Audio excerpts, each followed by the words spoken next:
Mon nom est François Gross, donc je suis le président de ForCity et l'un des deux fondateurs de la société ForCity qu'on a créée il y a 2 ans, qui est basée à Lyon avec des collaborateurs à Lyon, Rennes, Lille et Paris.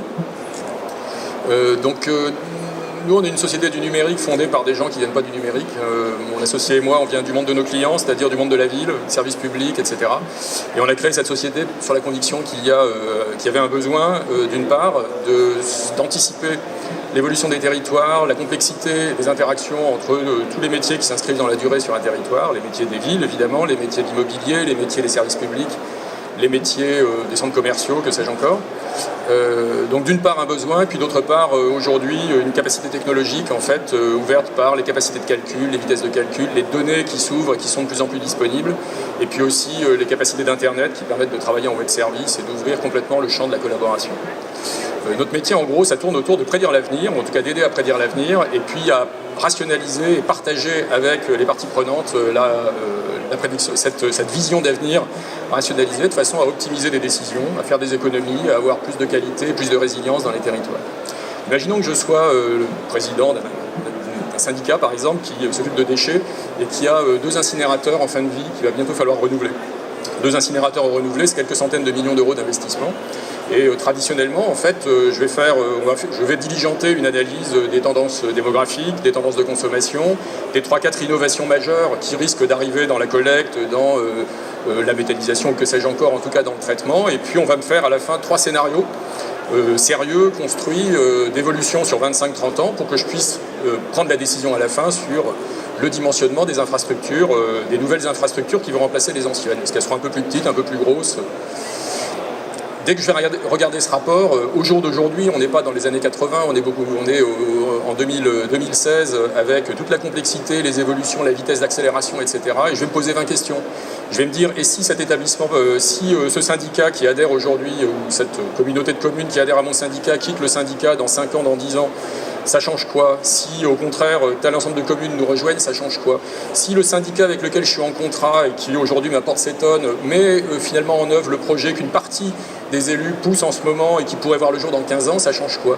Si une partie de la population qui est desservie passe en tarification incitative des déchets, bloom, moins 40% sur les déchets, ça change quoi pour le dimensionnement des infrastructures?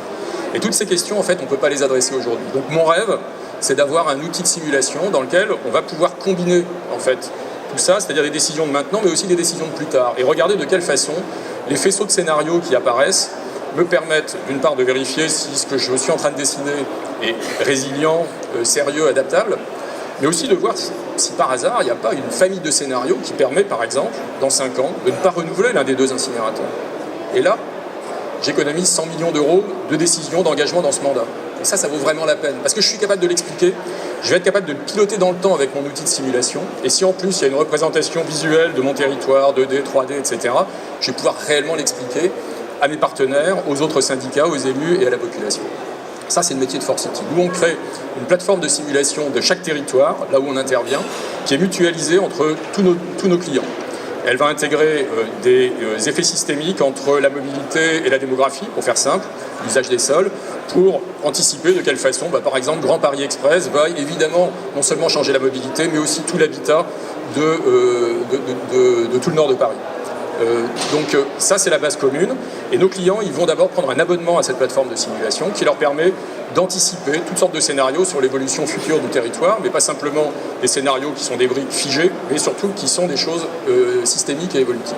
Et ensuite, on va créer pour eux une application dédiée à leur métier qui, appuyée là-dessus, va leur permettre de simuler les interactions à l'intérieur de leur métier et les interactions entre leur métier et ces évolutions territoriales.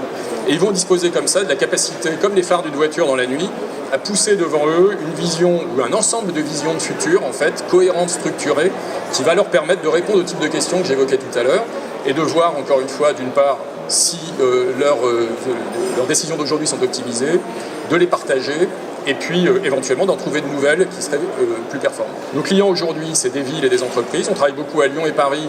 On a quelques contrats à l'étranger, Dubaï, Hong Kong et puis ailleurs en France. On travaille dans la mobilité avec Keolis, on travaille dans l'énergie avec Dalkia du groupe EDF, on travaille dans l'eau avec le syndicat des eaux d'Île-de-France, dans l'urbanisme avec la métropole de Lyon, dans la mobilité aussi avec un groupement constitué autour de la CCI 93 par exemple, et d'un EPA et puis de 2 sociétés dans la mobilité. Et puis on est en train de développer un très grand projet dans les déchets, vous l'aviez compris, sur lequel on a reçu l'aide du Commissariat général à l'investissement dans le cadre des investissements d'avenir. On a 50 salariés, donc on a créé de l'emploi très très vite et on l'a fait sur l'argent de nos clients et on est encore en train de croître aujourd'hui. Merci de votre attention.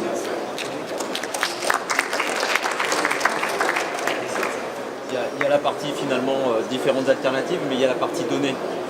Quelles données finalement vous récupérez en entrée, enfin vous avez besoin d'entrée? Alors les données dont on a besoin, il y a toutes sortes de façons de les considérer. On va déjà se dire qu'il y a 2 grandes familles. Il y a les données qui sont mutualisées entre tout le monde, celles qui décrivent le territoire. Et puis ensuite, il y a les données nécessaires pour développer les applications de nos clients. En fait. Je vais commencer par les deuxièmes. Sur les applications de nos clients, bien souvent, les données, c'est eux qui les ont. Donc, de ce point de vue-là, c'est dans le travail en collaboration avec le client lui-même, sur la mobilité, Keolis a les données dont il a besoin, en gros, pour faire simple, pas toujours toutes, mais on va dire la grosse masse, ça va être le cas. Voilà, quand bref, il a les données de son propre métier, on en a plein des données aujourd'hui. Et y compris au passage, comme notre métier, c'est pas seulement de jouer avec des données, c'est ensuite de créer des modèles numériques pour voir les interactions entre tout ça.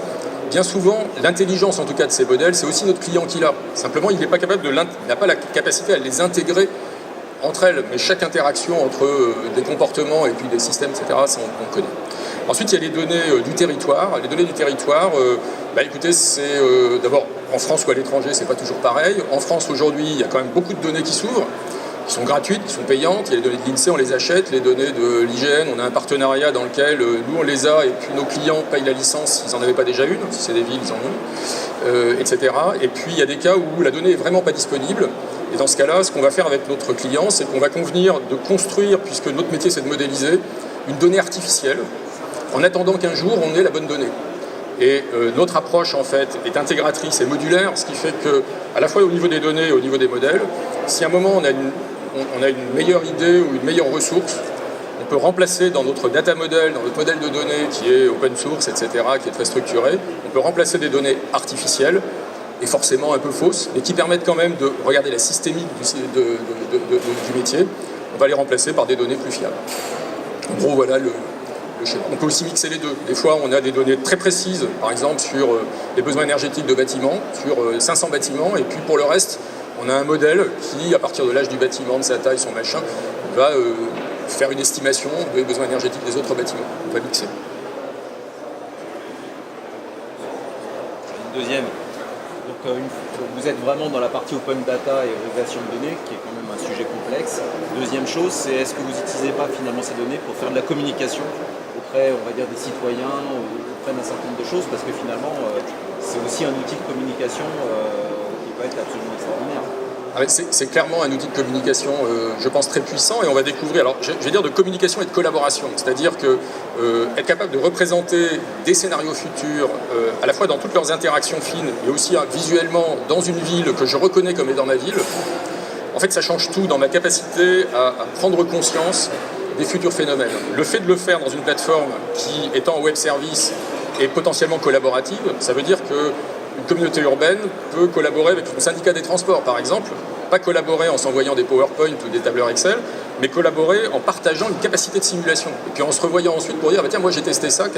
Voilà, donc ça c'est un point important. Et puis effectivement, derrière, vis-à-vis du public, on est convaincu qu'il y a des utilisations possibles. Alors pour l'instant, il n'y a pas de fonction grand public par Internet, mais par exemple, on a un client, pour ne pas le nommer, la communauté d'agglomération de Sète, Taux Agglomération, qui a utilisé des sorties, la table tactile de Forcity dans des réunions publiques. Donc là, c'est le baptême du feu, et effectivement, de façon très satisfaisante pour eux, sur plusieurs journées d'affilée, sur des questions touchant à un nouveau quartier, en fait, dans lequel on avait fait un certain nombre de simulations simples, mais qui ont permis effectivement d'exprimer d'une façon beaucoup plus puissante un discours public qui, évidemment, appartient toujours aux politiques à la fin.